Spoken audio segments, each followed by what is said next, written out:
Machine 2029కు ప్రధాని మోదీ సన్నాహాలు ప్రారంభించినట్టు తెలుస్తోంది.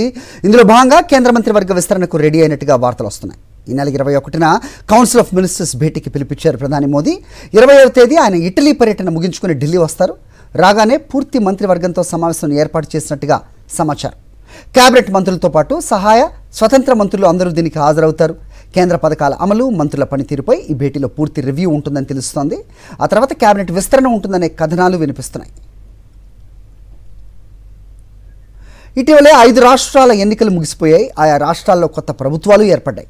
ఈ నేపథ్యంలోనే మిషన్ 2029కు ప్రధాని మోదీ సన్నాహాలు మొదలుపెట్టినట్టు తెలుస్తోంది. ప్రభుత్వంలోనూ పార్టీలోనూ కీలక మార్పులు చేయాలని భావిస్తున్నట్టుగా సమాచారం. 2029లో తిరిగి అధికారంలోకి రావటమే లక్ష్యంగా భారీ మార్పులు జరగవచ్చని సంకేతాలు వస్తున్నాయి. ఈ నెల 26తో మోదీ ప్రభుత్వం మూడోసారి అధికారంలోకి వచ్చి 2 ఏళ్లు పూర్తి కాబోతోంది. ఈ నేపథ్యంలో కేంద్ర కేబినెట్ను విస్తరించాలని భావిస్తున్నారు. ప్రస్తుత మంత్రివర్గంలో 72 మంది సభ్యులుండగా గరిష్టంగా 81 మంది మంత్రులను నియమించుకునే అవకాశం ఉంది.